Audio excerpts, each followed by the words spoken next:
Well, one of the things we talk about this at the garage all the time. All right, and you got to tell what the garage is. People don't know Okay, what that is. if anybody knows what the garage is, was founded by Anthony Robinette. We meet behind Ringo's Donuts every Tuesday night Which is the donut shop, in Smithfield. creme de la creme here in Creme Smithfield. de la creme Virginia. across from Royal Farms. Yeah. And so we're kind of getting ahead of ourselves a little bit with the garage. But anyway, what we talk about at the garage is there's a lot of people up there that have the similar addictions. Matter of fact, all of us do, that I had, and we like to talk about it. And then when I mention the fact that, I've been clean and sober for 25 years, everybody starts clapping and all this other stuff.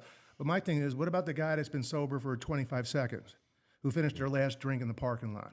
What about the guy that's been sober for 25 hours and the guy 25 days? Those are the keys. That's the key time of it, right?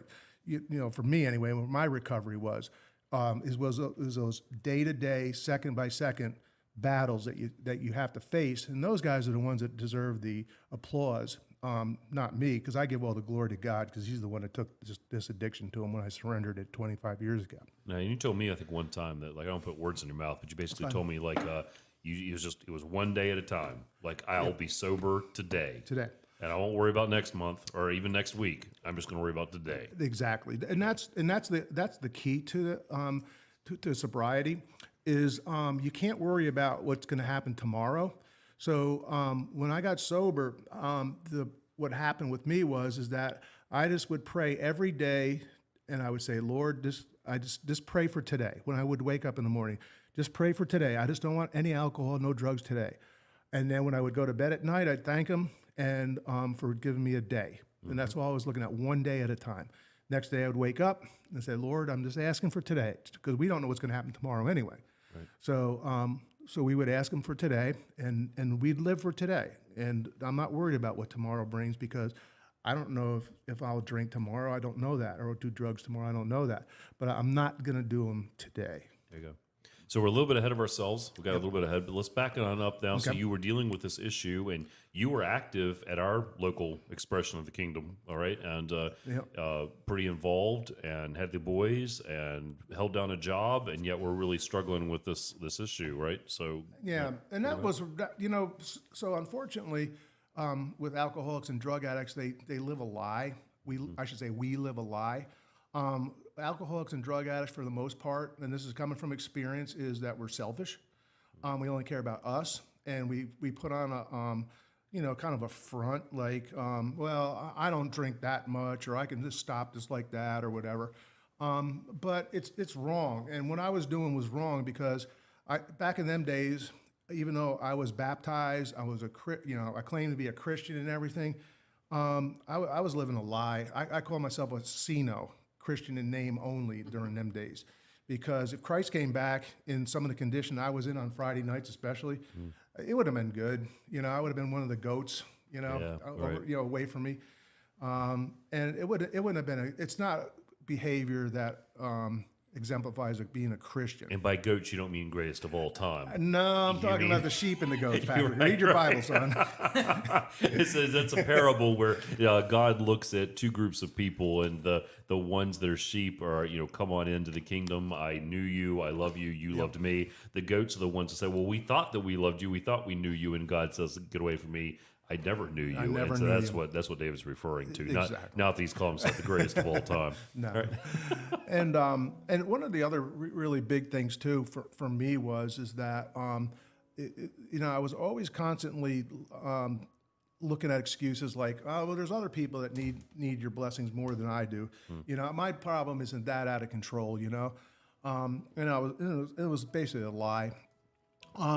But people talk about all the time that, you don't have to be, you can be a Christian and not come to church. But the reason why I believe anyway that I'm here right now and I'm sober right now is because of somebody who volunteered to be a Sunday school teacher back in 1997, October of 1997, delivered a Sunday school lesson that started the process for me on the road to sobriety. And that person was named Dean Vincent. And a lot of you folks know who he is that come to our church. And he basically said that time in October was that if you got a problem, no matter how small it is, if it's preventing you from having a full relationship with God, you have to surrender it. And I started thinking about that. And I said, so do I have a problem, David? The answer to that is yes, you do have a problem. So what made you think? I mean, what made you at that moment realize that it was a problem that you actually needed to surrender? Can you think of anything that specifically at that moment? You know how you talk about all the time with knowing God's voice? Yeah, sure. I actually heard his voice. Yeah. All right. And it was saying, dude, you got a problem. Got an issue. Yeah. You got an issue. It's not healthy if you think about it. For when my kids were young, like babies, and they're strapped into the car, and I have a double deuce between my legs, and I'm driving down the road drinking. Right. That's not a really good idea.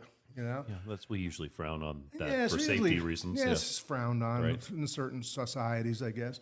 You know, and then it's the behavior as well that goes with it, which is people don't realize that in somebody in the situation that I was in, you know, there's a lot of other behavior that's not good that this produces. You know, you're going to lie all the time, deceit, and we can go on and on and on about it. Well, and you'd said even to me comments about just kind of being selfish because you get off of work and feel like, you know, I deserve this. I've earned it. I worked hard all week. hard all week, and this is my chance to kind of relax. And you talked a little bit about that. Yeah, I did a lot of relaxing back in them days. I did a lot of hard work too. Right, But you know, I guess my point was what I talked to Patrick about was, so you know, on Friday nights was our big night at work. You know, we'd all get together and go to this place called Scandals in Norfolk, and we'd sit there and drink and stuff and everything, and you know, talk shop. But my wife she worked all week, and so she gets to come home tired, and you know, she might want to go out with her friends, but yet, you know, who's going to take care of our kids?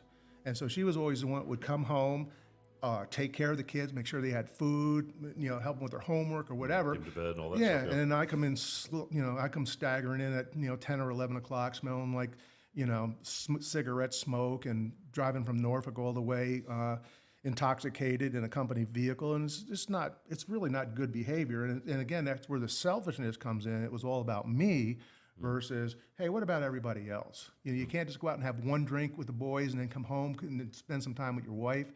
And this is a constant pattern. And unfortunately, I think not just for me, but for most alcoholics and drug addicts, they'll tell you this, you're selfish.